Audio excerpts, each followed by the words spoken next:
In my opinion, Civil War was a very badly advertised movie.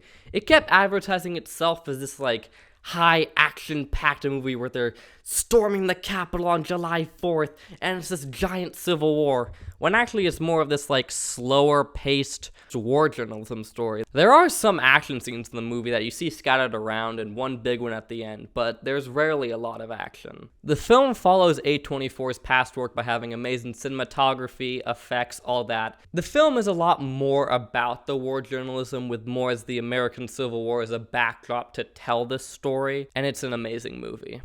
You wish you never ever met a Challengers is a very unique movie where it only really has 3 characters, and it's built on this whole love triangle dynamic and the conflicts between these people over the course of 12 years. Each character has a very unique perspective on tennis and life in general, and that leads to very interesting conflicts between characters who have very opposite viewpoints. The film can be confusing sometimes with all the time jumping between different time periods, but it does end up working out in the end. Overall, I think it's a great movie.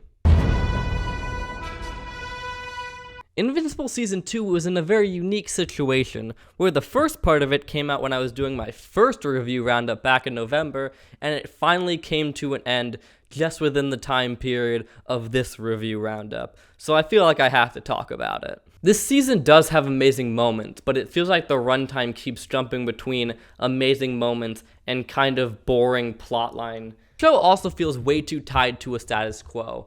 It keeps trying to make these big, dramatic changes in the world, but it all just keeps returning to the same baseline, and it makes those changes just feel like they have no weight, and you're wondering why they even decided to do that. I feel like a lot of these plot lines have great promise, and I hope to see them expanded on in later seasons. Season 2 was very good, and I hope that they can improve over the next planned 8 seasons. I have been a very big Fallout fan for a while. I was cautiously optimistic about how the show would turn out, because the franchise hasn't been in the best state as of late. But it defied my expectations and was an amazing show. The show nails all the aesthetics of Fallout, the whole retro-futurism, all the dark humor, all the weird events that happen. It all feels so very Fallout. The characters are also amazing. I feel like our main character, Lucy, is a really good idea, where it's this optimistic vault dweller that's put into the dark wasteland. It really echoes the contrast that we see between the 1940s aesthetic and the bombs dropping. The Fallout TV show is great at capturing the vibe that got people to fall in love with the games, and is a great jumping on point for people who are new to this universe. Well, that concludes the final Beck Lyons In Focus review. Thank you everyone who watched this year. For In Focus, I'm Beck Lyons.